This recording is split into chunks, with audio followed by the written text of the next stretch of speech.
Hello, everyone. Good afternoon, good morning, good evening, depending on the time you are watching us. Welcome to another edition of Bramble Talks. My name is Omoyemi Adeayo, and I have my co-host with me. Evelyn Olaniyan. Hi, today we have a wonderful guest in our show. So, and I would like to introduce her as Mrs. Damilola Adeyemo. She's an educator, she's a child advocate, she has taught in so many schools, and she has this experience of an educator. We are glad to have her here, and we really hope that today we are going to learn together. Welcome once again, ma'am. Welcome, ma. Thank you. Thank you very much for joining us, ma. Thank you too. Okay, like my colleague just said, welcome once again. It's been a long time actually. Yeah. Okay, so today we'll be driving into the topic professionalism in education. We want to talk about the educators and other stakeholders in the educational system. So, ma, our first question for you today is what is professionalism in education? What can you say is professionalism in education? Is it by the mode of our addressing? Is it by the way we speak? Is it by good communication skills? We want to know what is professionalism in education.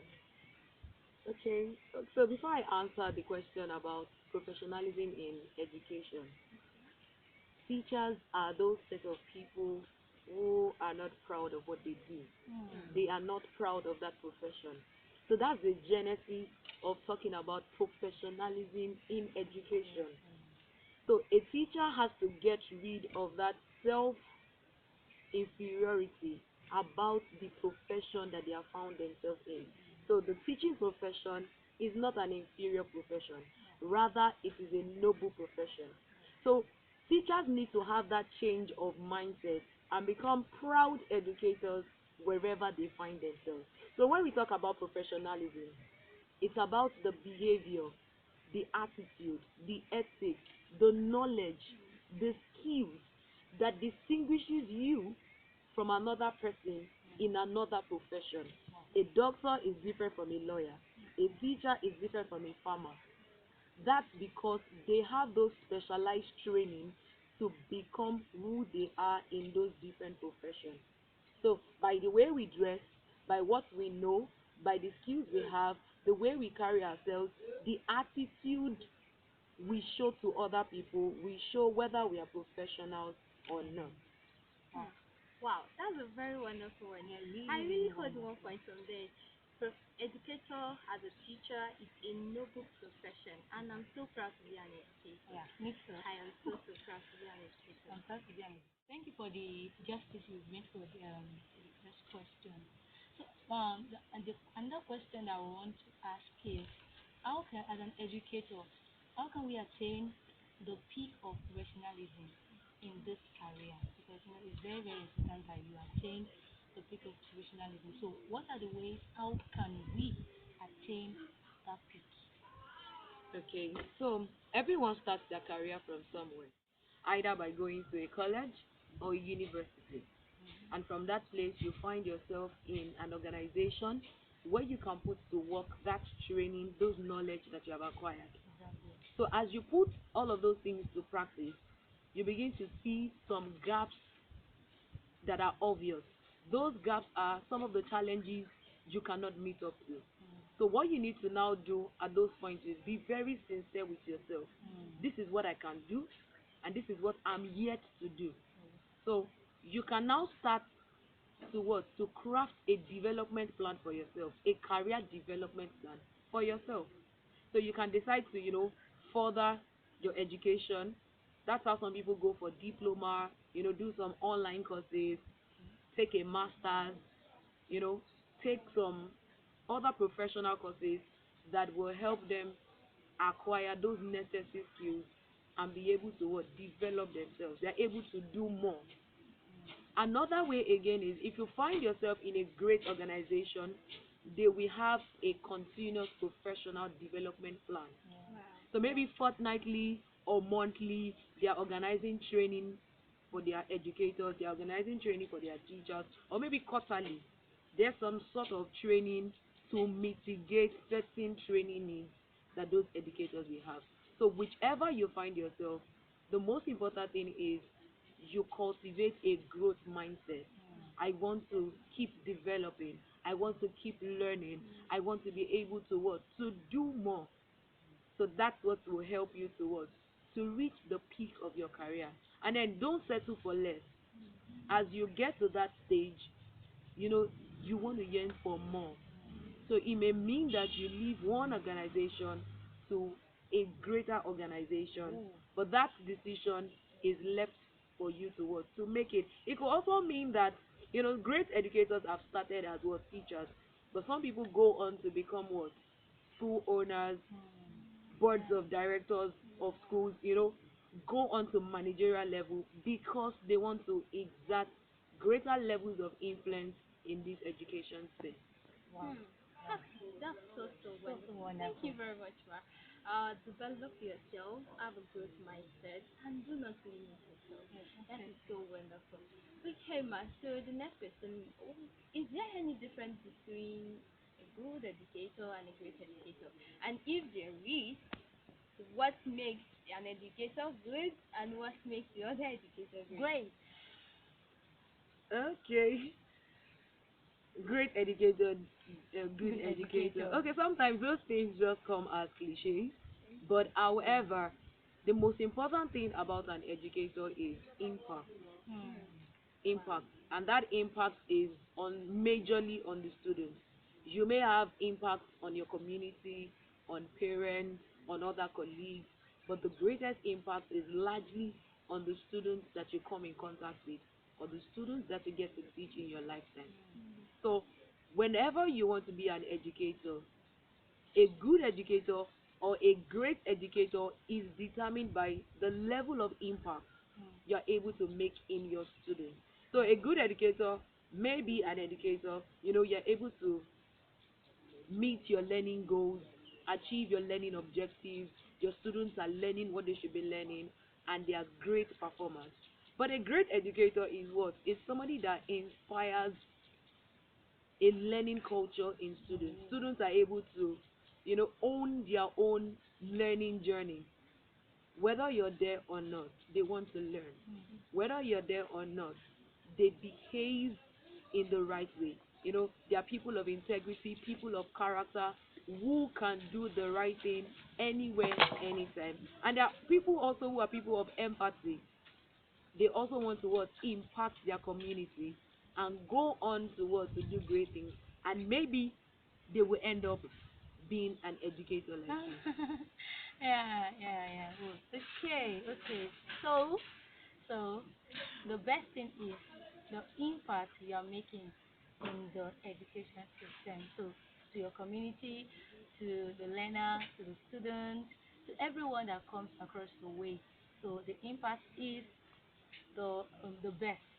All right, ma'am. So, this question, I think professionalism in education, there are some things that are militating against all this professionalism. Not that people doesn't want to attain professionalism, you know.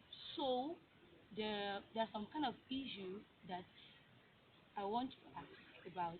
That what would you advise an educator whose integrity is at stake?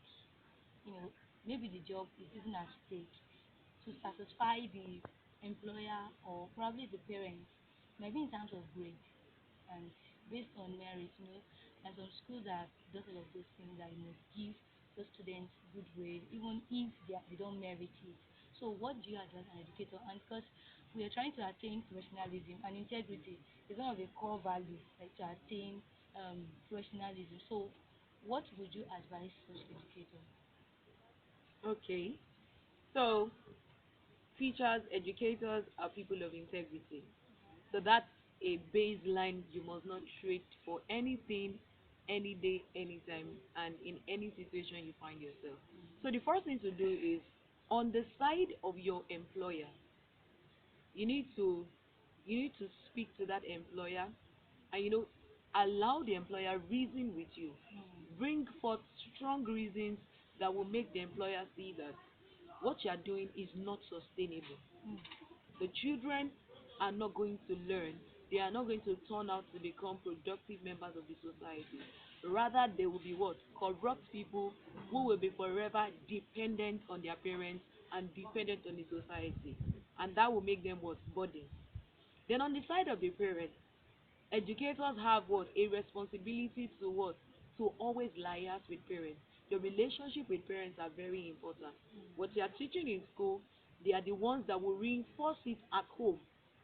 You can be teaching something in school, but when children get home and they are faced with entirely different things, then what you are teaching is not going to last. It's not going to stand. They are not going to practice it. So you also find a way, to explain to the parents, explain to them the long term negative consequences of what they want you to do. And this is not about you. Exactly. It's not something personal. You're not even trying to defend yourself. Rather for the greater good. For the greater good. So if you now do all of these and they still fall on deaf ears, what you now need to do is you keep your stand. Mm. You maintain your ground on integrity. It may be painful, it may come with serious consequences like maybe losing your job or maybe even being demoted. Mm. But when you are a person of integrity, it will speak for you somewhere very soon. People are able to recommend you, people are able to refer you for those positions because they know you're a person of integrity. So it's not about the present, but rather about the future, your future, the future of your career, the future of that organization, and the future of the parents and that child that is involved. Wow. That Wow. is wonderful. Okay, like she said, educators are persons of integrity, Exactly. integrity, and you don't trade it for anything. Okay, ma. I have a question. When you come to the place of emotional stability, emotional intelligence, how can an educator who has issues, emotional issues, balance this up with managing a classroom? Okay, so the first thing to always realize is educators are also humans. Yes. They have their own lives to live. They come from different families, and they have every normal issue that every other person has to face. They also face those issues. So what an educator needs to do is you don't carry personal baggage from your house or from your home into the classroom. Okay. Once you leave your house and you get to the doorstep of the school or the gate of your school, you drop all those burdens, all those personal baggage, you drop them there. And when you're in that school, you're ready to work, you're ready to commit yourself fully, and you put in all the work to make sure that learners learn and they improve. And they are what? They are people of good character. So emotional intelligence means that, sometimes you may get angry, you may get overwhelmed by the work, but you find your balance. You can take a break, a bathroom break, to ease yourself, to relieve yourself of the stress. During break, you can even speak to a fellow colleague, maybe a teacher support in your classroom, a teacher assistant in your classroom. You can talk to that person. Educators need to find ways to relieve themselves of stress. It could be watching a movie, it could be reading a book, it could be talking to a friend, it could be hanging out with colleagues, your spouse, whatever it is.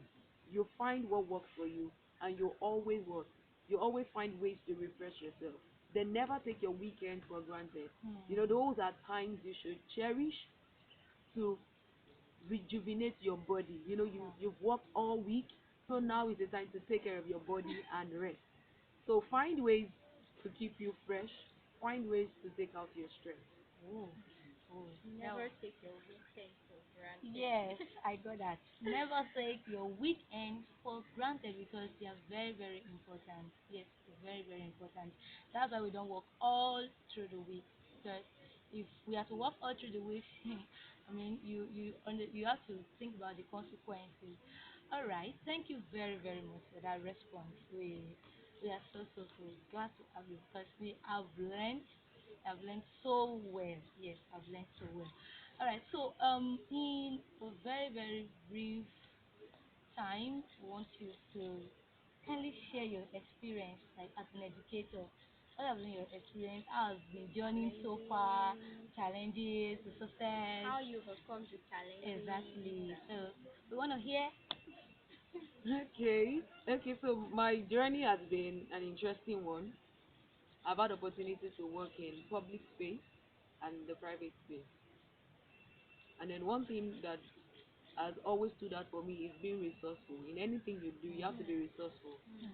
So you may not always have all the resources to do whatever it is that you want to do, but you can find ways around it. You can improvise, you can be creative, and then do what you have to do and make sure that the children are learning. Then it's also a journey of developing yourself.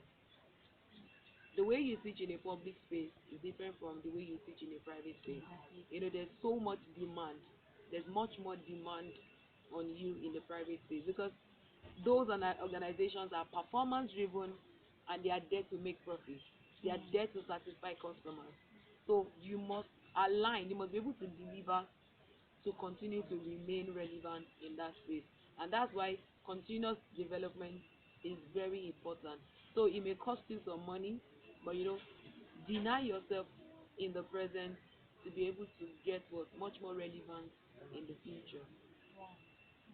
Thank you so much for that one. Thank you very much. And that is it, educators at home, wherever you're watching this. You are an educator, and what you do is a noble profession. And don't ever forget to also develop yourself and have a growth mindset. Exactly. All right, so that is it for today on Bramble Talks. And before we leave, we would like to appreciate our team, in person of Miss Odo, Miss Bolade, Ajimi Sugbe, and my co-host. Yeah. Thank you very much, Thank Ma. you. And thank you, Ma, for coming. We really appreciate it. It means a lot to us. Thank And you we so also much. like to appreciate our camera woman, in person of Miss Blessing Adedoja. Thank you very much, Ma. We love Yeah. what we do. Okay, so that is it for today on Bravo Talks. Please, you can do also follow us on our website, social media, Bravo Network. And for our website, Com. www.bravonetwork.org. Thank you very much. We would love to see you next time. Thank you. Bye. Bye.